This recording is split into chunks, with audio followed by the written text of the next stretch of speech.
Ya, ya pueden ver mi pantalla, ¿verdad? Sí, Ok. Ah,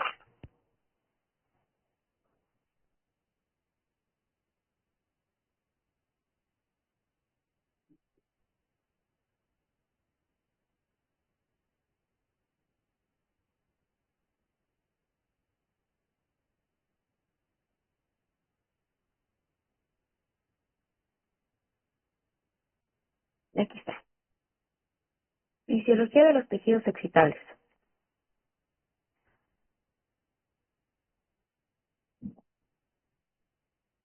Esta unidad empieza con dos conceptos que pueden sonar muy similares, pero no lo son tanto. El primero vendría siendo irritabilidad,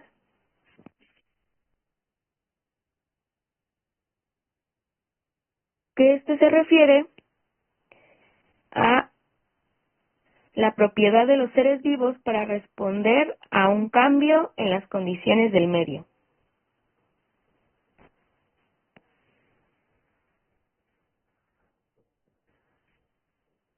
ya sea interno o externo, y pues prácticamente, como aquí lo dice, es la capacidad de responder a estímulos. Pero es muy importante que sepan que todas las células son irritables. Todas las células pueden responder ante estímulos, ya sea que vengan de dentro o de fuera. Todas. Por otro lado, está la excitabilidad. Y esta es la capacidad de solo algunas células para responder a estímulos mediante cambios electroquímicos de membrana capaces de autopropagarse. ¿Qué quiere decir esto? Que solo algunas células pueden recibir como ese estímulo y aparte propagar otro en base al que recibieron. Y a estos estímulos se les llama potenciales de acción.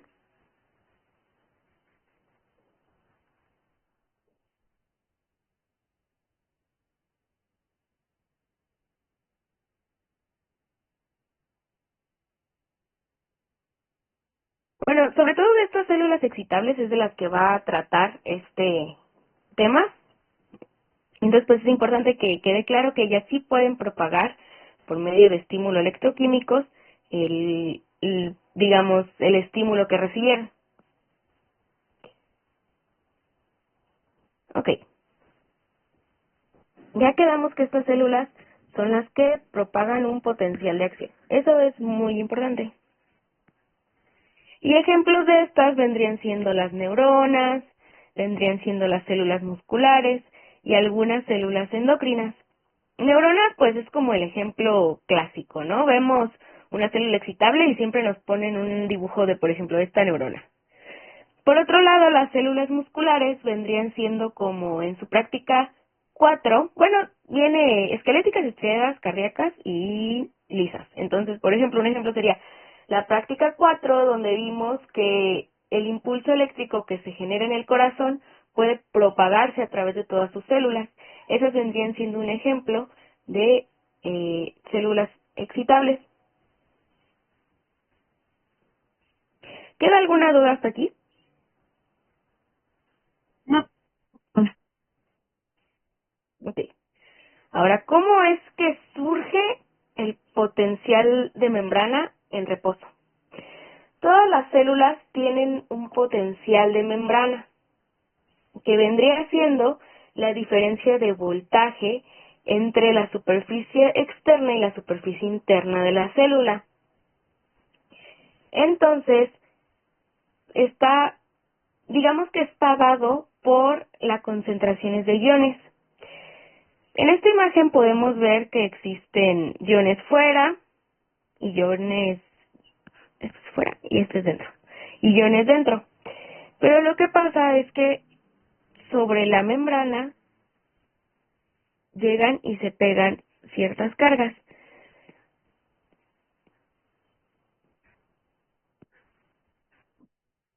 Como pueden ver aquí, no es que solo se peguen cargas positivas o solo se peguen cargas negativas de un lado o de otro, pero sí existe una carga predominante de un lado y de otro. No sé si me di a entender. Sí. Ok.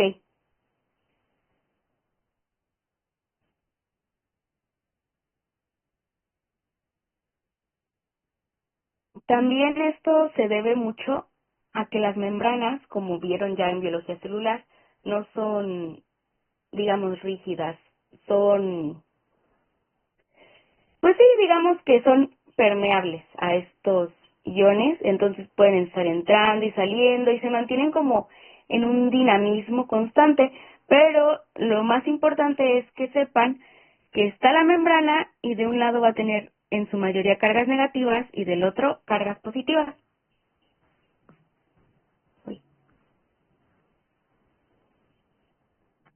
Ok, ahora es importante que sepan que el hecho de que yo diga que de un lado de la membrana hay cargas negativas y del otro hay cargas positivas no quiere decir que todo ese líquido extracelular o líquido intracelular sea positivo o negativo, sino que son electroneutros. Eso quiere decir que no predomina una carga sobre otra, sino, como les comenté, solamente pegada a la membrana es donde existe esta diferencia.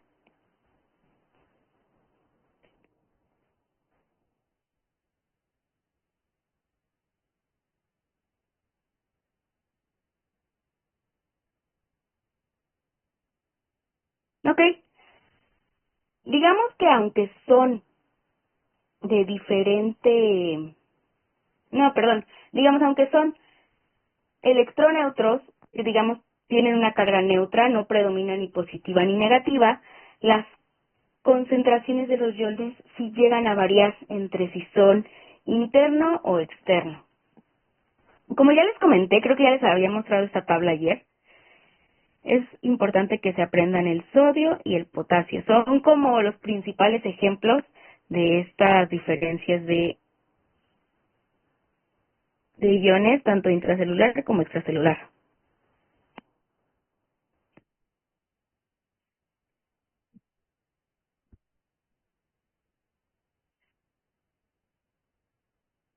Ok. Como les comenté, pues siempre están en constante dinamismo estas membranas. Siempre existe un flujo de iones tanto dentro como fuera de la célula. Y estos pueden mantenerse, sí me caliento más, gracias a que los iones por uno u otro mecanismo están entrando y saliendo de la célula. Pero específicamente aquí nos habla del transporte activo. Es aquel que ocupa energía. Aquí lo dice. Se mantienen gracias al transporte activo que implica gasto energético. Eso pues es importante que lo recuerden, que transporte activo implica gasto, pero eso para todas sus materias.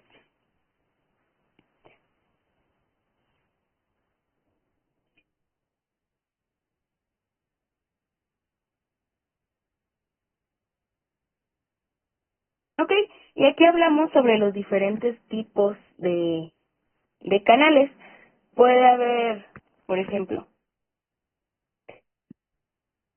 canales dependientes del ligando, canales que siempre están abiertos, canales mecánicos, canales voltaje dependientes. Entonces varían mucho el tipo de canales porque de verdad existen diferentes tipos y el hecho de que sean diferentes y que no siempre estén abiertos o no siempre estén cerrados es lo que nos va a ayudar a que la permeabilidad de la membrana mantenga como su estado, digamos, y no existe un desequilibrio entre los iones que están fuera y los iones que están dentro.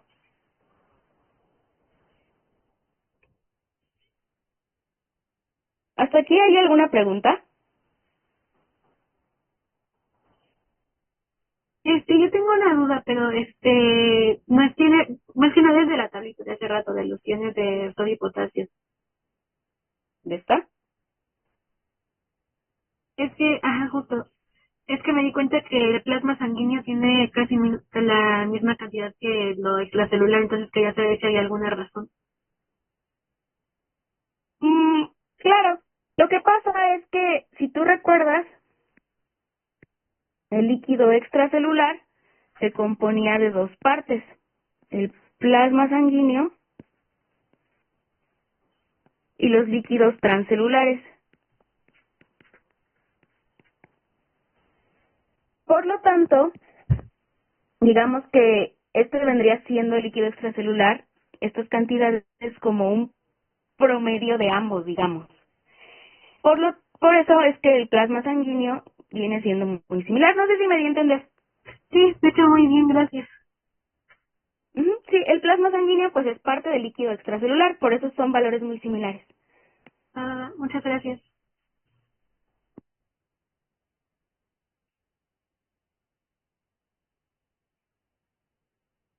Ok. Ahora vamos a hablar de por qué los iones pueden pasar, digamos. Más que el por qué, sino como las fuerzas que hacen que estos pasen o salgan de la célula. El primero viene siendo el gradiente químico, que se da por diferencia de concentración.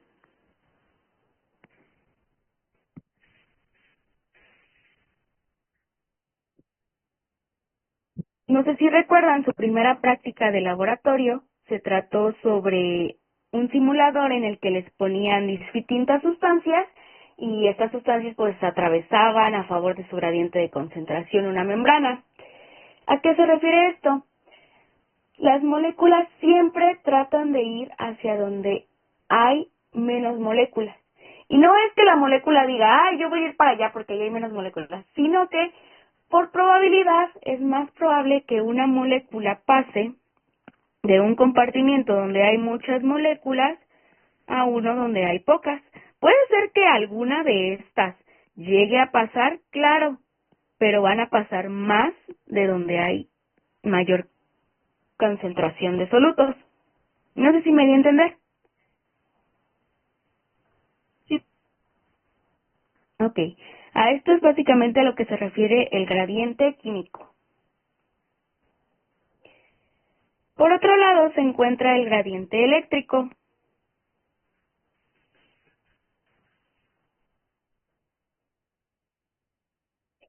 Esto es como lo que siempre nos decía, ¿no? De que los opuestos se atraen.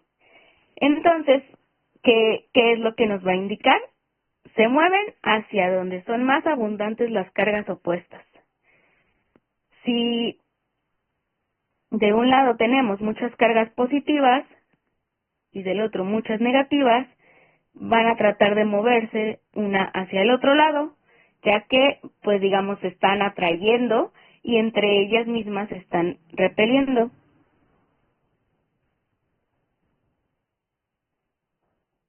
Ay, me quedé muy chistoso, mi vida.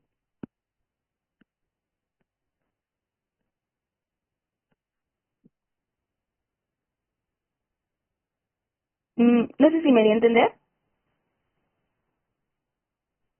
sí, sí, sí. Vale. Entonces, digamos que los iones se mueven entre un compartimento y otro gracias a estas dos fuerzas, que vendrían siendo en conjunto el gradiente electroquímico.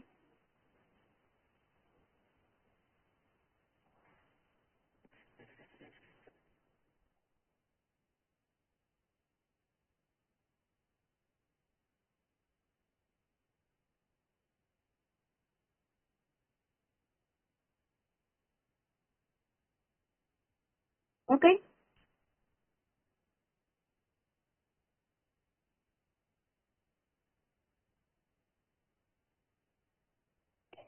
Ahora vamos a hablar sobre el potencial de equilibrio electroquímico. Esto se refiere a cuando tanto el gradiente eléctrico como el gradiente químico están impulsando a un ion a difundir, pero lo están haciendo, pues así tal cual lo dice, igual magnitud, pero en diferente sentido. Puede ser, por ejemplo, aquí está nuestra membrana, que tú tengas muchos iones, no sé, potasio. De este lado, muchos, y el potasio pues es positivo. Y acá solamente tengas, no sé, un potasio. Pero aquí pues sabríamos que nuestro gradiente químico lo impulsaría a ir hacia acá. Pero en este momento tenemos muchas cargas positivas de este lado. Y nosotros sabemos que las cargas positivas se repelen entre sí. Si el potasio es negativo y acá tenemos muchas cargas, positivo, y acá tenemos muchas cargas positivas, se está repeliendo y digamos no lo está dejando pasar. Entonces, a pesar de que su gradiente le diga que va hacia acá, su carga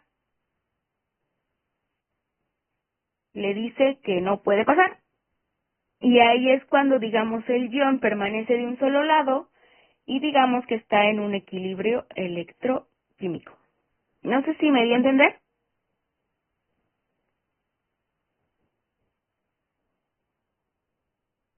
Ya me confundí un poquito. Ok, ahí va. Nosotros tenemos nuestra membrana. Y de un lado tenemos muchos de un ion. Yo les puse el ejemplo del potasio, pero si quieren ahora vamos a hacerlo con otro. Ahora negativo. Vamos a decir que es cloro.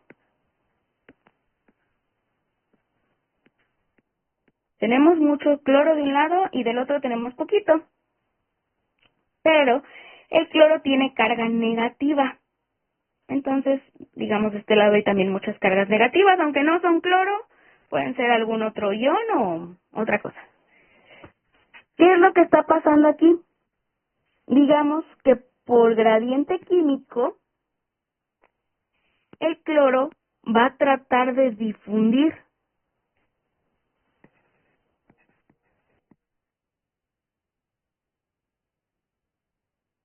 Pero, ¿recuerdan el gradiente eléctrico? El gradiente según sus cargas dice que los opuestos se atraen. Pero este es negativo y este es negativo. Entonces, ¿qué van a hacer? Se van a repeler. Si el cloro quiere pasar, este le va a decir no. Entonces el cloro se va a regresar. Por lo tanto, a pesar de que el gradiente químico está a favor de que vaya de un compartimento a otro, el gradiente eléctrico no lo está permitiendo. Por lo tanto, no va a haber una difusión.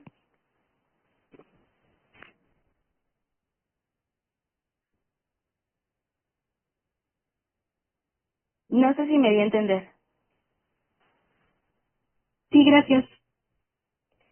Bueno, en realidad hay muy poca difusión. Recordemos que no existe tanto así como difusión nula o difusión cero, pero no existe un flujo predominante de difusión. No sé si me explico. Sí, Bueno, ok. Entonces eso vendría siendo el equilibrio electroquímico. Esta es una ecuación que creo que nunca jamás en la vida he visto que la usen, pero se usa para sacar el equilibrio electroquímico de un ion.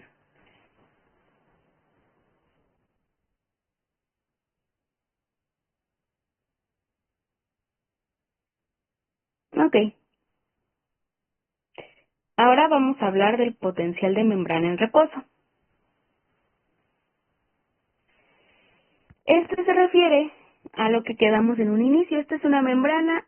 Por un lado hay cargas negativas, por el otro positivas, pero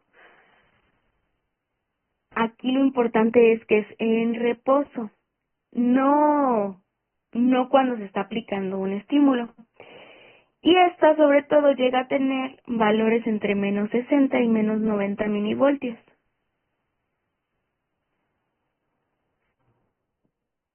Aquí la palabra clave es en reposo y es cuando no se está respondiendo algún estímulo.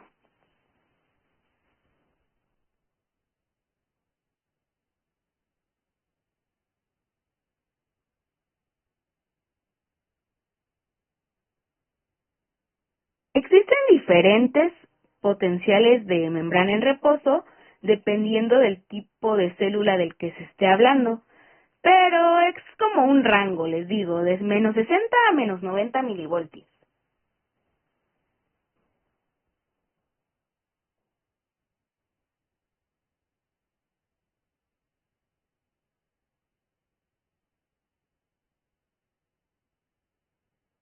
Ok, aquí el maestro pregunta por qué es que es negativo, por qué en vez de menos 60 no es más 60 o otra cantidad. Y dice, en un momento dado el potencial de membrana adquiere valores semejantes al potencial de equilibrio electroquímico para el ion al cual la membrana sea más permeable. Y aquí nos muestra cuáles son los iones más permeables. Primeramente el potasio, después el cloro y por último el sodio. Si están entrando muchos potasios a la célula, va a ser positivo, pero de eso solamente están entrando la mitad de cloros. Por lo tanto, se va a quedar positivo por dentro, pero por fuera va a seguir siendo negativo.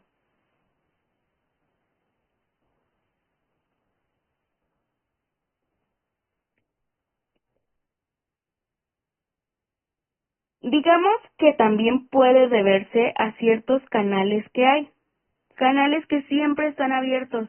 Nosotros estábamos viendo acá arriba que existían ciertos tipos de canales y en ese caso están estos que se mantienen siempre abiertos. Ellos siempre permiten que estén entrando y saliendo iones.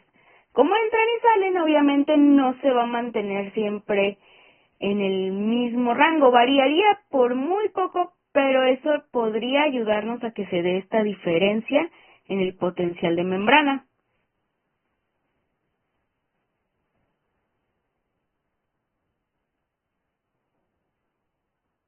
Aquí está. Como les comentaba, el ion potasio es de los más permeables. Este ion va a estar entrando y saliendo de la célula, sobre todo, digamos, saliendo,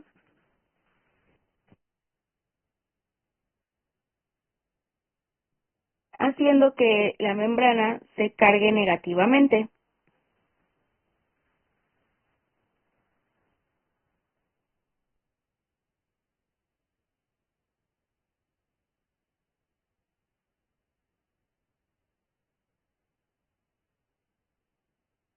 No sé si tengan alguna pregunta. Todo quedó claro.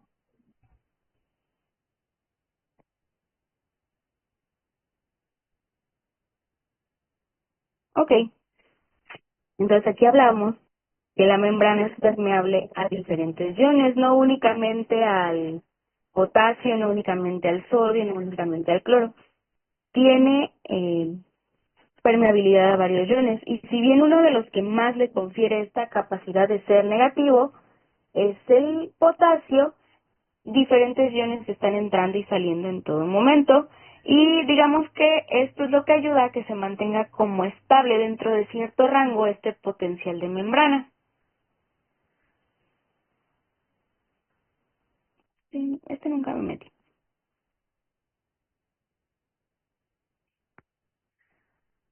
Ok, y ahora lo que les comentaba, todas las células tienen canales donde pueden entrar y salir iones, todas las células pueden tener un potencial de membrana, por un lado positivo, por el otro negativo, pero no todas pueden desarrollar un potencial de acción, que como ya quedamos, esta capacidad se llama, díganme cómo se llama.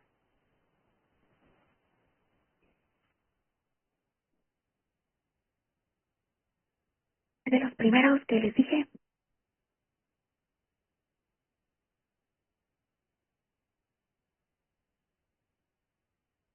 ¿Lo podría repetir, por favor? Que todas las membranas tienen un potencial de membrana en reposo porque pues todas las células tienen canales, todas las células entran y salen iones, pero no todas tienen la capacidad de desarrollar un potencial de acción. Las que sí lo tienen, ¿cómo se llaman? Fue una de las primeras que les dije empezando este tema. Serían las células excitables, ¿no? Así es. Serían las células excitables las que sí pueden desarrollar un potencial de acción. ¿Ok? Y aquí lo dice, cambios en el potencial de membrana implican flujo de corrientes eléctricas con importantes consecuencias funcionales para las células y el organismo en general.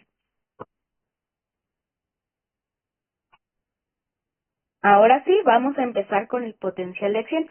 ¿Hasta aquí quedó alguna duda con el potencial de membrana? No, ninguna. Ok. Nada más para dejar claro, el potencial de membrana se refiere a la diferencia de voltajes de fuera como dentro de la célula.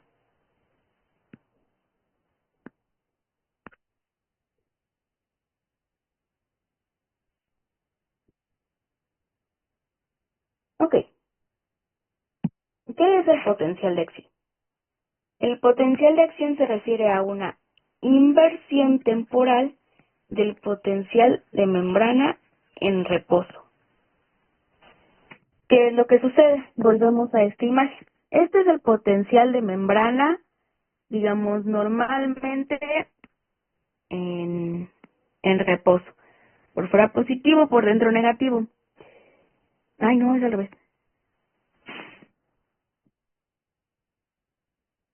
Bueno, el potencial de membrana, ¿qué es lo que va a hacer? Va a cambiar de lugar. Si de un lado está negativo y del otro positivo, durante el potencial de acción se van a poner de la manera opuesta. Por un lado negativo y por el otro positivo. Pero es importante que recordemos que estos cambios tienen que ser de gran magnitud, de poca duración y que se propaguen sin decremento en toda la membrana. Si no cumple alguna de estas características, no puede ser considerado un potencial de acción. ¿Qué es lo que va a suceder? Está nuestra membrana. De un lado está negativo, de un lado está positivo.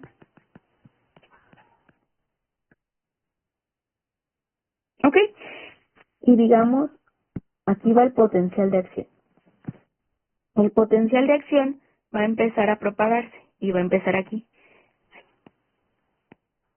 Va a empezar aquí y los va a cambiar. Positivo, negativo. Positivo, negativo. Pero digamos, cuando el potencial de acción ya va aquí, acá ya volvió a su estado normal. Ya volvió a ser acá positivo y acá negativo. Y así va a ir avanzando como cuando hacen la ola y que se levantan todos y le hacen pero como consecuencia, así. De esa manera se va a ir propagando el potencial de acción.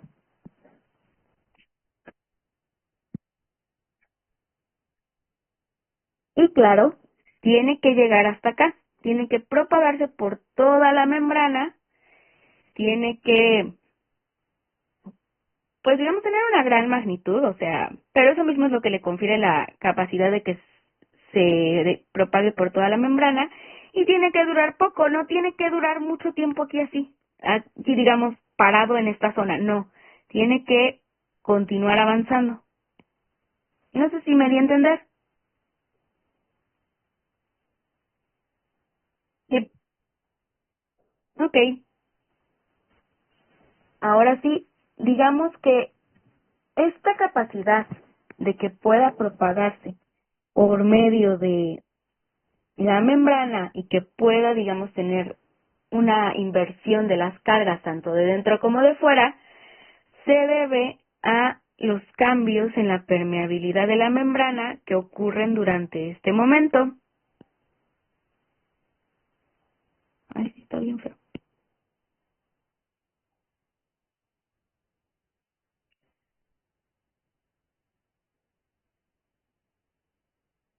Y como les había comentado, es la base de la excitabilidad celular. Las células excitables son las que sí pueden desarrollar este tipo de potenciales de acción. Y aquí tenemos como, digamos, el potencial de acción clásico. Puede variar de una célula a otra, pero este es el clásico, como el conocido. Y se compone principalmente de, digamos, de 4 fases. Primero se aplica un estímulo. Después viene la fase de despolarización, que es toda esta parte que va subiendo. Seguida de ella viene la fase de repolarización. Es toda la fase que baja. Pero vamos a llegar a un punto donde va a bajar incluso más que su valor de reposo. A esta fase la vamos a conocer como post-hiperpolarización.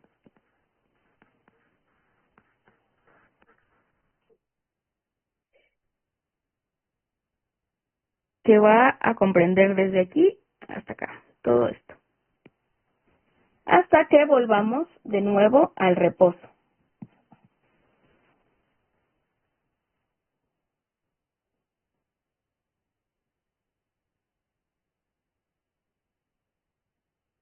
¿Quedó claro esto de aquí? Sí. Ok.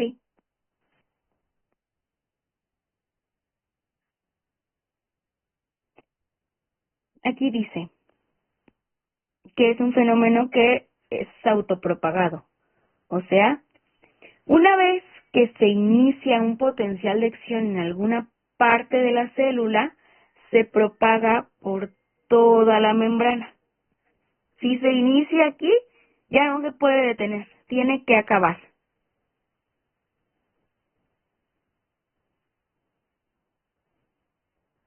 Ahora vamos a hablar de los estímulos.